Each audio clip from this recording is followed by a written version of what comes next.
बांग्लादेश ने कहा है कि सिक्योरिटी के इंतजाम से हम तो खुश हैं नहीं, हमारी सिक्योरिटी को बहुत सारा थ्रेट है तो हम तो नहीं आ रहे हैं जी। हमारे मुकाबले आपने अगर श्रीलंका शिफ्ट नहीं किए तो हम नहीं आ रहे हैं। एंड आई एम थिंकिंग 3 जनवरी को भारत ने कहा फिज को कि नो आईपीएल। 4 तारीख को बीसीबी ने कहा कि हमें है सिक्योरिटी थ्रेट। क्रोनोलॉजी क्या समझा रही है और होने वाला किसका नुकसान है? क्योंकि इन्होंने कहा 200 मिलियन लोग जो हैं अब वो आपके साथ नहीं जुड़ेंगे तो फिर world cup will be poorer in our absence.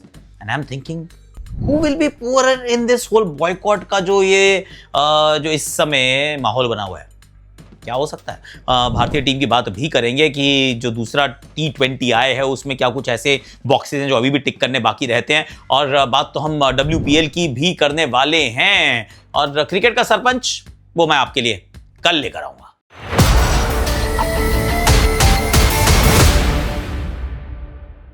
#Akashvani में आप सभी का हाथ जोड़ के स्वागत है। कैसे हो आप लोग?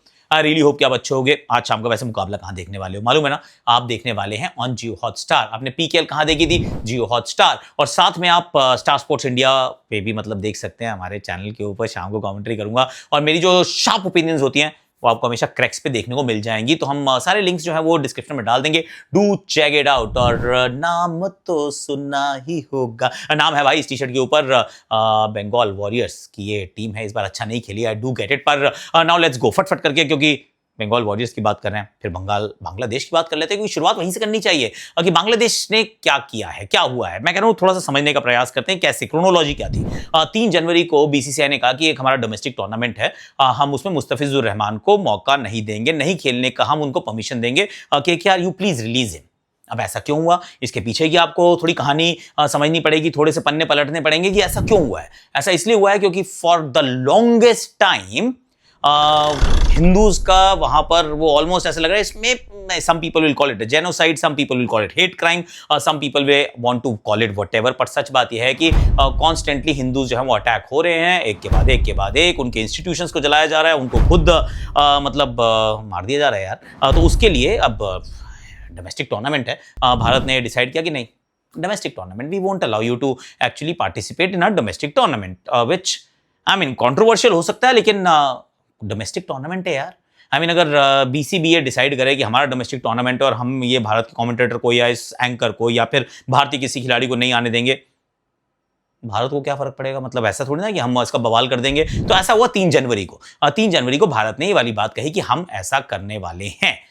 4 जनवरी को BCB कहता है सिक्योरिटी की थ्रेट है सर, हमारी टीम तो जा नहीं पाएगी, बहुत वहां पे सिक्योरिटी का हंगामा हो गया, हमें थ्रेट्स है, हम सिक्योरिटी असेसमेंट कराओ। वो ऑब्वियसली आप सिक्योरिटी असेसमेंट कराना तो चाहते थे, पर that was not the demand. Demand ये थी कि हमें यहाँ खेलना ही नहीं है। तो ICC ने कहा देखो भाई ऐसा है कि सिक्योरिटी की थर्ड पार्टी से भी हम असेसमेंट करवा लेते हैं, आपकी बात को समझने की कोशिश करते हैं, and that is how the governing body has to respond. पर अगर सिक्योरिटी की कोई सीरियस थ्रेट हमें नजर नहीं आती है, then go ahead and play यार। अगर आप नहीं खेलोगे तो यू फॉरफीट योर गेम्स, और वो पॉइंट्स से दूसरी टीम को दे दिए जाएंगे। और ये पहली बार नहीं हुआ है, ऐसा पहले हो चुका है। पर क्रोनोलॉजी को समझना, 3 तारीख को फिज बाहर जाते हैं, 4 तारीख को BCB को सडनली याद आता है कि सिक्योरिटी का थ्रेट और हम यहाँ पे हमारे खिलाड़ी सेफ नहीं रहने वाले।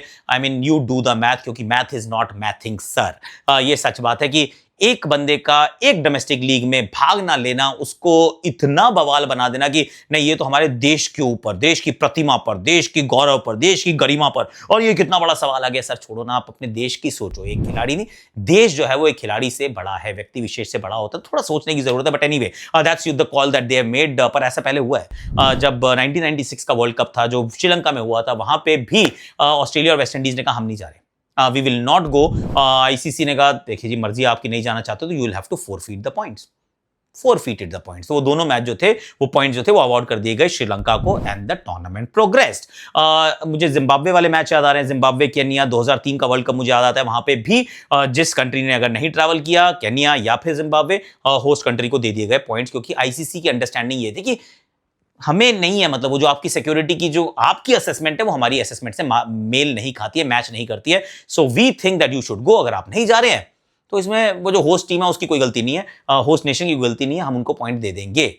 अवॉर्ड कर दिए गए। ऐसा पहले हो चुका है। तो अब यहां पर भी वही कहानी थी कि अगर भैया आप नहीं आना चाहते हैं तो जो आपके सामने खेलने वाली टीम है आप उनको पॉइंट्स अवॉर्ड कर देंगे, पर ऑब्वियसली व्हाट बांग्लादेश वांटेड कि हमें एक दूसरे ग्रुप में डाल दो, हमारे मैचेस कोलंबो शिफ्ट कर दो एंड ऑल ऑफ दैट। और आईसीसी ने कहा कि अब हो नहीं सकता, लॉजिस्टिकली इम्पॉसिबल है। इतने आखिरी समय पे जो सिक्योरिटी की असेसमेंट है, इससे पहली बात तो हम अग्री नहीं करते हैं, दूसरी बात it is impossible to logistically now move everything, क्योंकि सिर्फ श्रीलंका के मैच मूव नहीं होंगे ना, उनके जिसके साथ खेल रहे हैं उनके मैच भी तो मूव करोगे। ऐसे क्या सब कुछ मूव कर दोगे क्या? ऐसे एक चुटकी बजाई और दूसरी जगह मैच हो जाए? तो आईसीसी ने कहा नहीं, सिक्योरिटी असेसमेंट जो है वो थर्ड पार्टी से कराई गई, उनकी रिपोर्ट उनके साथ शेयर की गई। उन्होंने कहा हम तो अभी भी कन्विंस्ड नहीं है। एंड आई एम थिंकिंग अगर वो 3 तारीख को भारत ने या बीसीसीआई ने वो डिसीजन नहीं लिया होता तो क्या कन्विंस होते या नहीं होते?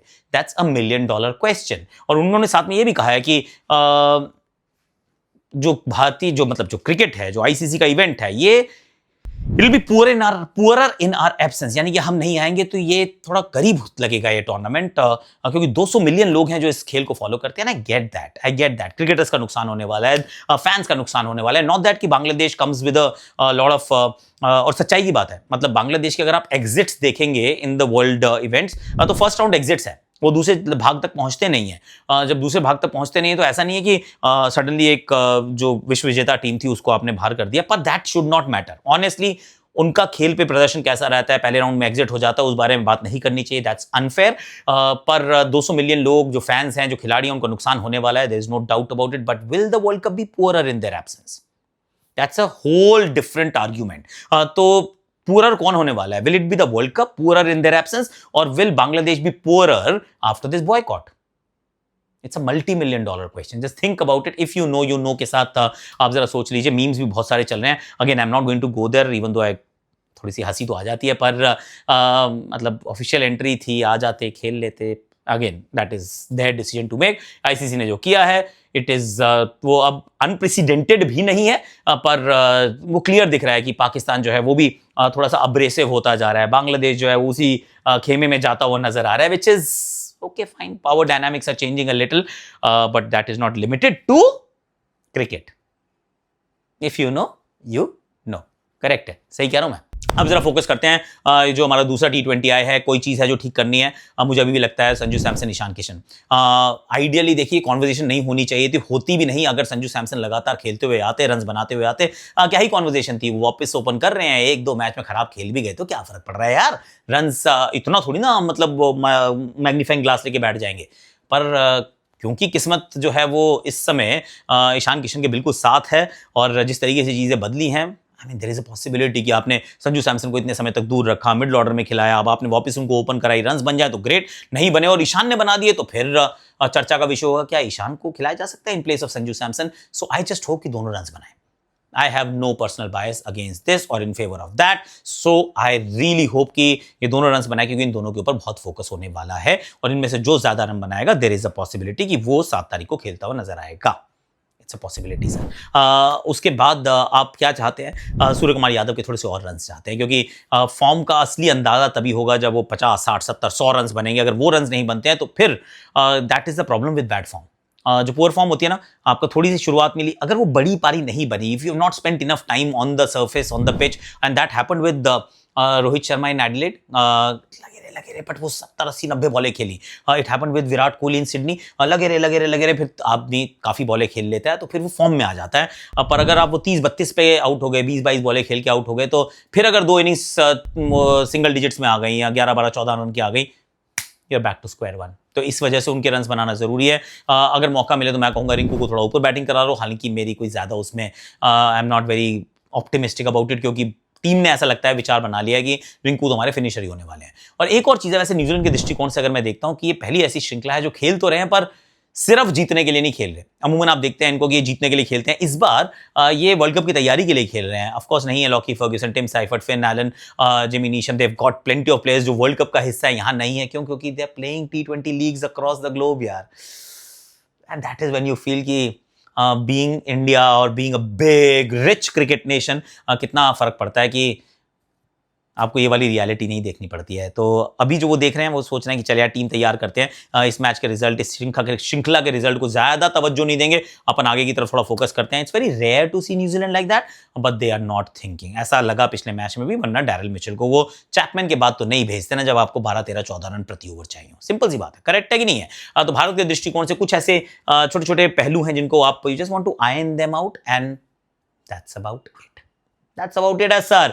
इस मैच में भारत जीते 2-0 से आगे हो जाए तो फिर आखिरी जो 3 मुकाबले हैं, गुवाहाटी, तिरुवनंतपुरम, विशाखापट्टनम एंड तिरुवनंतपुरम, उसमें आ जाएगा मजा। पर अब हम चलते हैं WPL की तरफ, अंजुम चोपड़ा जी की तरफ, क्योंकि चोपड़ा जी जो है वो भारतीय लड़कियों का परचम जो है वो लहरा रही हैं, फहरा रही हैं। She is on the ground, Vadodara में है। तो मिस चोपड़ा जी प्लीज बहना, टेक इट अवे।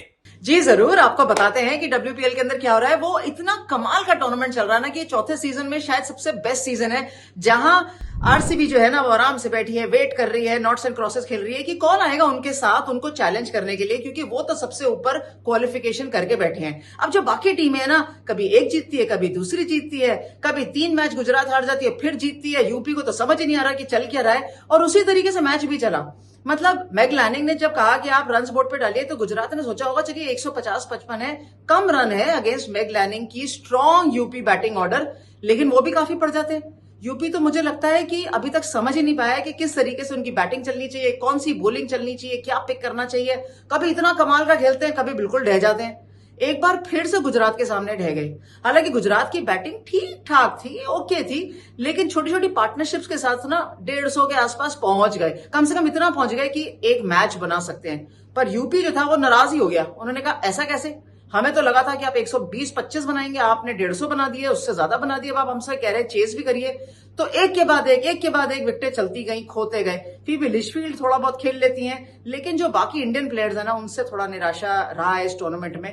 तो उम्मीद यही है कि जल्दी से UP comes back to fighting and finding their winning team, वरना वो इतना पीछे रह जाएंगे, जैसे पहले भी रह चुके हैं इस टूर्नामेंट में। लेकिन इस बार टीम अच्छी बनाई है, मुझे उम्मीद है यूपी से। क्या जोड़ा जी, इन बहना का क्या कहना। शी इज गुड यार, थैंक यू सो मच। और एक्चुअली आकाशवाणी में to be very honest you adding a lot of value, thank you so much. क्योंकि बार बार चर्चा होती है कि विमेंस क्रिकेट के बारे में आप बात कम क्यों करते हैं।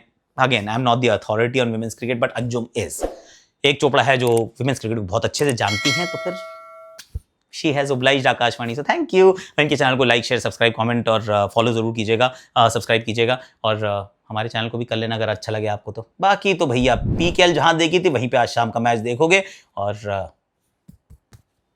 शार्प ओपिनियंस क्रैक्स पे आपको देखने को मिल जाएंगे। Thank you so much for watching.